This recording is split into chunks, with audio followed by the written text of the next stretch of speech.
Alright, so this is Logan Arcade out in Chicago, Illinois.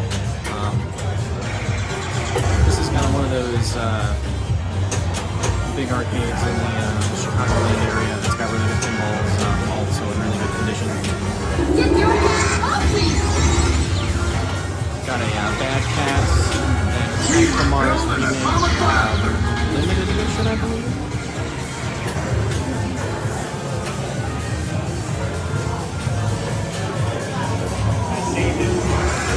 Got a Kiss Pro. You don't normally see these on location too often. I don't think this one's sold very well. Decent John board design. Let's see how much this one's been played.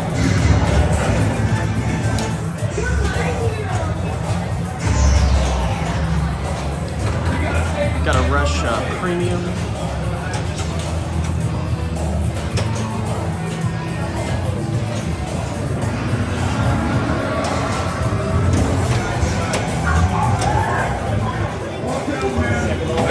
Metallica Remastered Premium, not the LE. We're probably going to swing back around to this one because there's some interesting things to note on it. I actually own a Metallica Premium. Got an Iron Maiden Premium with the topper.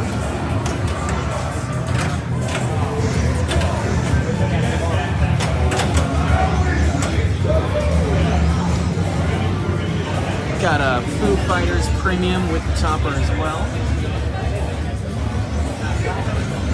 I'm not really talking too much about these games because if you've seen any of the other videos, I've talked a lot about the opinions on each game and stuff like that. Foo Fighters is an interesting one. I have a love-hate relationship with this one. Got a Deadpool Premium, Godzilla Premium, Cactus Canyon Remake with the topper. I'm not sure which one this is, if this is the collector's or the standard or whatever it is. I'm not in the know too much with Chicago gaming. Got a John Wick Premium. It's pretty neat. I don't see the premiums too often on location for this one. I think most people aren't willing to take the investment hit on, well, quote-unquote investment.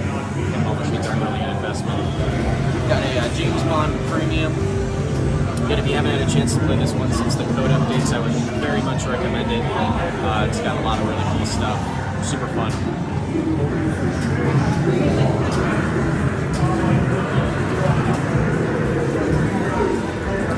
Got a Pulp Fiction Standard. I believe the flippers were just rebuilt on this one. It shoots really, really well. The opto spinners on this game are kind of nuts. It's like they're not on anything. They just glow. Got a Venom Premium. So if you know my opinions on Venom, I do actually enjoy the Premium. I think it's got a lot of cool stuff, a lot of neat ideas, but the Pro is just not worth it. Push and pull. Got a Bone Busters. I have a game of this one. It's alright.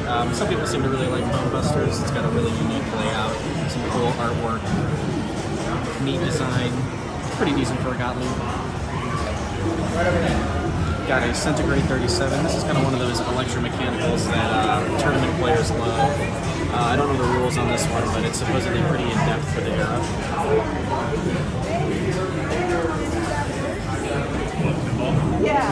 Got a Radical. I don't. I just keep going until I... Got an Elvira's House of Horrors with the topper. That's not Brian, but I just watch it go. Yeah, I feel like that happens more often. Revenge from Mars. This one's kind of interesting. It's literally the same game as Attack from Mars, basically, but you know, people aren't too fond of this one. Here, I'll swing back over to Radical now that that group is gone. Radical's a really cool game. The ramps and the design for the era is very ahead of its time. I had a pretty good game on this one. It's really fun. If you ever get a chance to play one in the wild, definitely do. It's pretty cool. And then kind of sprinkled down in the middle here, we've got a bunch of classics, some Neo Geo, Tapper, Spider-Man, Paperboy, original Tetris.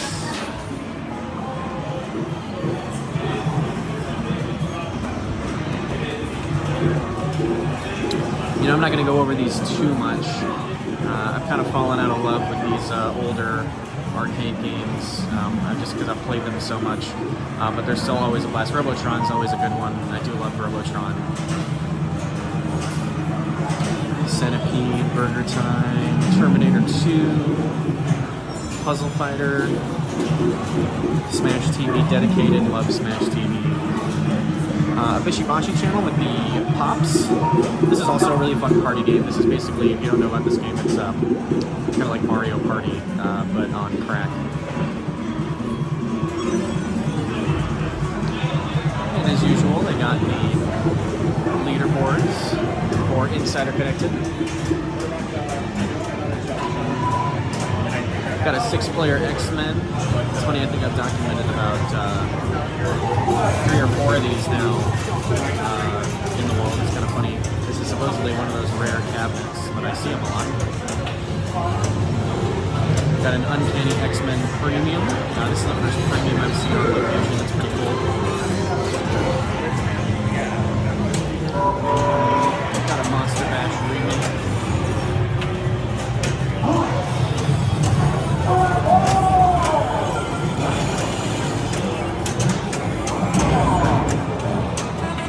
Got a Twilight Zone.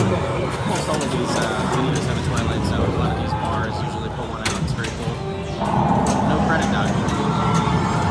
Of course, the Addams Family. Gotta have the Addams Family. And unfortunately, I can't get close-ups of these because people play them. RoboCop. This is a cool one. It's got a nice little ramp. Kind of a cool idea for the era.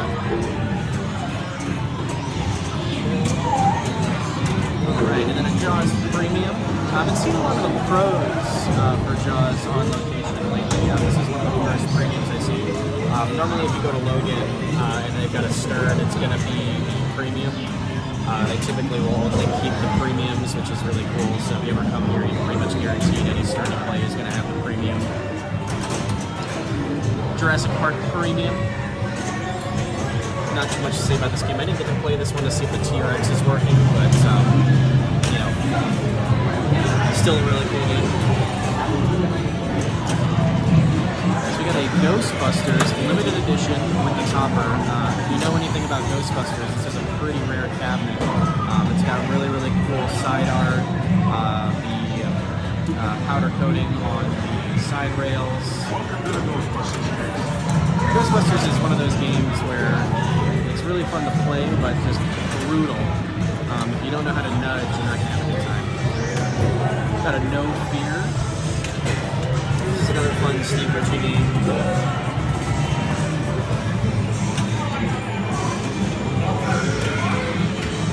Got a Mortal Kombat, then a couple of candy cabs, some Street Fighter Third Strike, Shinobi.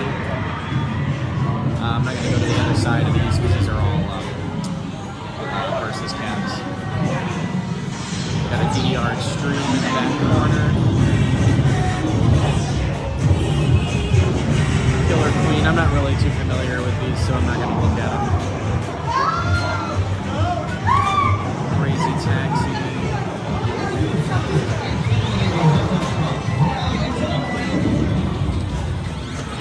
But again, if you're unfamiliar with Logan Arcade, they're usually one of the first locations in the world to get Stern machines. They have a really good relationship with Stern, so usually, you know, like Dungeons and Dragons, once that starts shipping, this store will probably be the first location in the world to have it on public, for public play. This was one of the first locations to have Metallica Remastered Premium.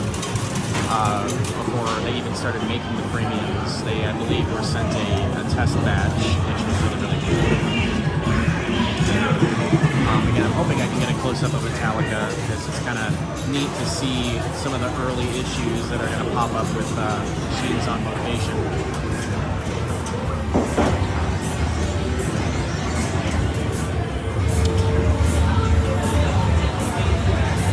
And then there's just a couple of miscellaneous games. Back there in that corner is the streaming corner. They got Stranger Things Premium in there right now. They usually swap stuff around. Depending on when you're watching this, more than likely the games here will have shifted around and changed. This location swaps out games very, very frequently. So if you ever show up, you can almost guarantee there's going to be something different here. But this store does a really, really good job of keeping the games maintenance and flippers rebuilt and rubbers changed out.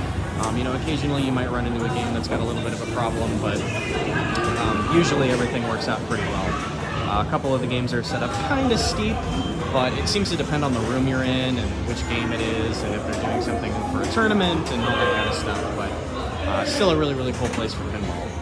So if you ever get a chance, definitely check it out. Again, it's close to Chicago. Kind of a weird issue with the parking if you can decide to show up, but still a really nice location.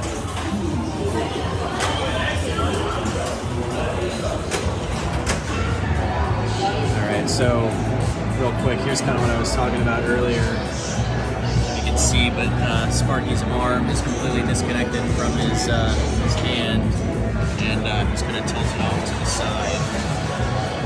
The plunge on this one actually feels pretty good. If you own one of these, you might know the plunge is a little bit of an issue, but kind of wanted to show that. There's also this magnet's getting beat up here pretty hard.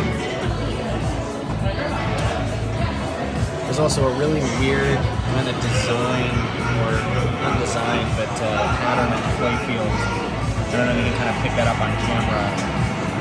You can definitely tell this is like a test print of some kind, but pretty neat.